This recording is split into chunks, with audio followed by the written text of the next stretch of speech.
Excellent. Welcome to AIME's Grow and Get It episode, where we take one of our top originators around the country, display something that they're doing that's really working, helping them get their business, and hopefully give you something as our membership, as our brokers, to let you go out and grow and get it. So today, I get the honor of sitting with my man, Breon Price, broker owner with Motto Mortgage. Breon, say hello, my friend. What's up, Tom? How you guys doing? Doing wonderful. Breon, thank you so much for being here. You really made an impression on me. I sat with a UWM advisory panel, and I got to hear something from you that I really thought was important to share with our membership, right? You are able to leverage local builders and really find a way to create enough business that you've become the #1 broker in the state of Ohio. I'm from Ohio, so, when I saw that right away, I was like, wow, this is amazing. It felt good to meet the guy that's actually creating a business there that's doing great, but you have a really unique way to do that. So our goal today is to really try to give our brokers across the country a new tool in their tool belt to help them to be able to hopefully go out and grow and get it. So why don't you tell us a little bit about, I kind of want to walk through this as far as, initial call when we're trying to court a builder or go after a builder. Tell me what you're doing to help make you the #1 loan officer in Ohio. So I appreciate the opportunity to be on here and kind of share with you guys. Love the broker community. We're really looking forward to, becoming more active. I am relatively new to the broker world, so started my company 4 years ago. But when I started my company 4 years ago, one of the things that I realized is I didn't want to pay for business. Okay. I knew that I was not going to ever be able to compete on a marketing level of the guaranteed rates of the world, of the cross-country mortgages of the world, or the Quicken loans of the world. So what we realized, though, is relationships are the great equalizer. Okay. If I can develop a relationship with a realtor or a builder that's that strong that they're going to refer me so hard, then it's going to push out all the guys that are just kind of pay for play. Okay. Right. So that's how we started the company. It was, the foundations were, let's go and find 12 realtors that we want to work with, and then 3 builders. And so the first thing, that I would say, and how I got my first ever builder, Pendragon Homes, I'm always so loyal to her, for the opportunity. But, I was talking to a realtor and she said, I got this deal that's going really bad with this builder. The financing's falling through. Is there something that you can do? And so what I sat down, I looked at the deal and figured out a way to make it work. And what I did is I leveraged that with the client. And I told the client, hey, we can get this done, but I need you to get me a meeting with the person that's building your home because I want to work with them. Okay. So the first thing I would say is you have to seize the moment when it's the right time. Cold calling builders, cold calling realtors. I've never done that. I don't want to do that. That's not my game plan. So what we did is, what's called the triangle of trust. Hey, somebody, I know somebody, let's go ahead and let's work with them together. And so that's how we leveraged it. Now, excellent. When you're okay. Let me ask you a quick question on that. So the builder that you have a client that came to you to get pre-approved. You heard from this builder. Tell me about the builder as far as the size, because I know a lot of us with national builders, I can't go into a Lennar and expect to be a preferred builder, right? I think you found the sweet spot, which you shared with me, with the type of builder that builds how many homes. What is the ideal builder that a good broker can go in and make a partnership with? Yeah, so super, super important with that. You want to, I call it that mid-range builder, okay? Somebody that's going to build 40 to 60 homes a year and that carries their own financing, okay? That is the key part. We'll do 180 new construction transactions this year, and I won't do one construction loan. I don't want to do it. It's not my game plan. I would rather pass it off to somebody else. You're only as good as your last deal in this business, right? And so if I mess up a construction loan, which I'm not very good at, I had tried 5 years ago and it didn't work out very well. I don't want to put myself in that position. So we target builders that are middle of the road that can carry their own financing. So that way, all I'm doing is just an end loan. Okay, it's just excellent. Like any other transaction. Now, I will tell you though, don't sell yourself short. you know, I'm going to do 180 transactions. 120 of them are with DR Horton. They're the largest builder in the country. Okay. I leverage my power with realtors with them. They were entering into our market. They wanted to make a splash. I said, hey, you know, I can help introduce you to realtors and, you know, bring people to your model homes. And now, you know, they own their own mortgage company and we get about a 50-50 shot on every deal. Wow. So who's the person at one of those national builders that you're actually going to? Because you have agent representatives, you have, I mean, they have layers of management, right? Yes. So for you to get your foot in the door, what was the title of the person that you went and that you connected with? So it actually was the original salesperson Okay. that's sitting in the model home that is actually the one that's going to work with the client. And that's super important is figure out who's calling the shots, right? You Right. know, whether it's a refinance transaction that you're doing, whether it's a purchase deal, whether it's new construction, what's the first thing that, you know, as a loan officer we want to do?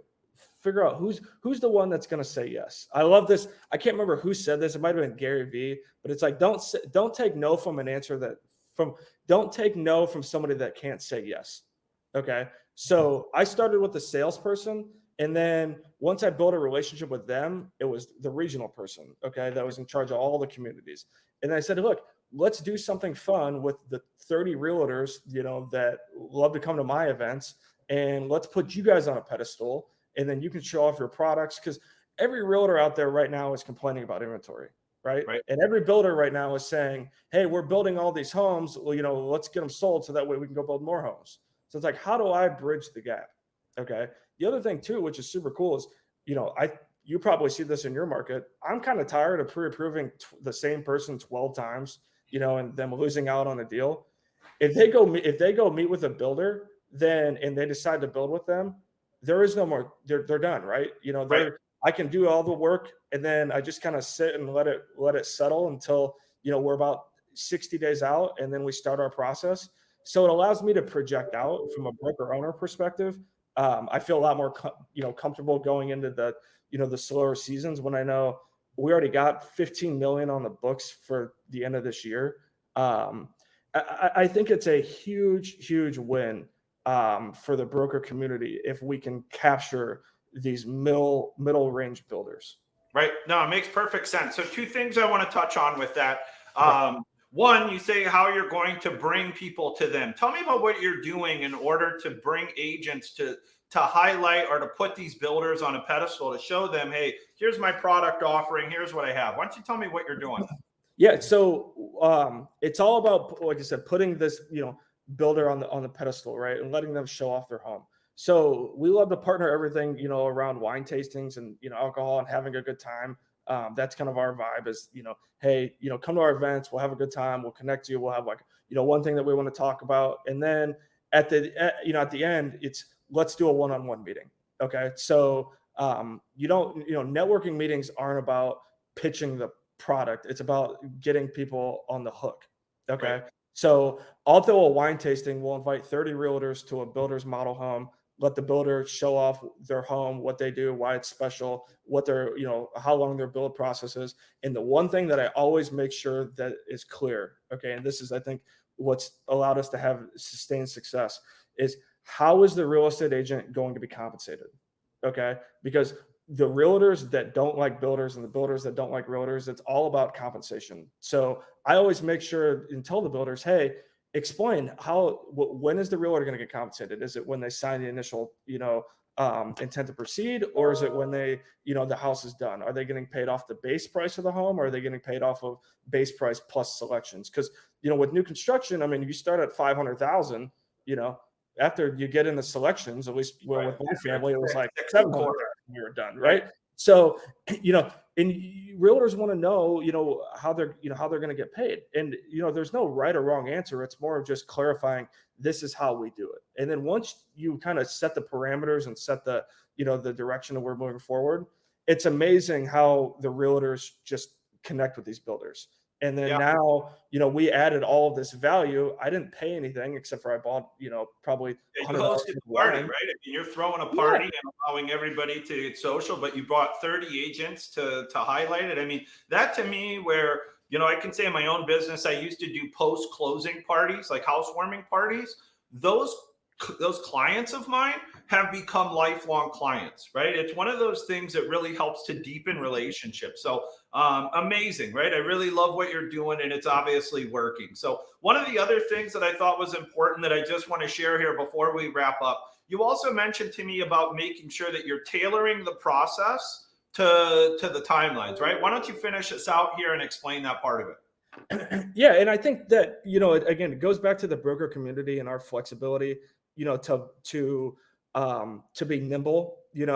Wells Fargo was a bank that partnered with, with the builder that we were working with, and the builder told me, when I met with them was, you know, it just wasn't a good fit with how they were building their home. Wells Fargo, it was always, we don't have to use Wells Fargo as an example, but just your big box banks they're, they're trying to steamroll the process. Okay. Right. Versus, we can go in there and, hey, how do you want this to go? How do you build your home? And then how can I partner with that? How can I be an extension, of your company?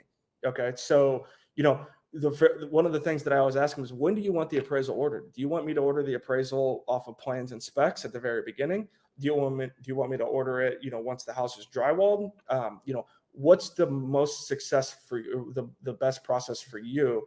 And then we'll tailor it that way. Also, I explained to them, hey, we are going to have to order a 1004D. So if you want to close, on a Monday, and the house isn't going to be done until the following Friday, that's going to be really tough. Okay. And we're going to have to, I'm going to need a little bit of flexibility there. Okay. Also, do you typically put your yards in, or are we going to escrow for seed and sod? Well, UWM, who's the majority of the loans that these are going to go through, we're going to have to escrow for that. Okay. So it's all about setting the right expectations up front. And then once you have that, and you just can't mess it up, you have to deliver every single time. The really cool thing about a builder and builder relationships, they don't care about rate. Okay. Because if rates go up, typically the cost of goods go up. Okay. So they're in our corner when it comes to that. And they're business owners just like we are.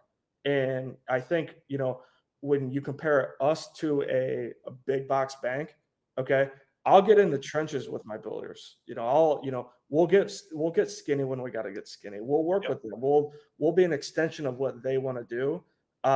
And collectively, it works out so well, because once you get in, I can tell you, my builders will never accept a Quicken Loans approval. Okay. I mean, it's just, they're not going to do it, because they're not going to build a home based off of that. And Right. it's, so once you get in, you got to put a lot of legwork up front, but then it's dialed in, and you're good for, until you mess it up. I like it. I like it. So, I mean, my takeaway from this, and what I heard from you when we initially were sitting in that meeting, is if you get a new contract here this week and you have a new construction builder on the other side, take the time to work on that relationship. Put some value to where you can. We all know realtors. If we're still in this business today and trying to grow, we all have our realtors that we like working with. Try to leverage the relationships that you have and bring them to the builders. Put together a party and make it happen. So, man, I love it, Breon. I want to thank you again. It was really exciting here to have you, and also to learn more about your business. I got to see you on the stage at UWM Live as well.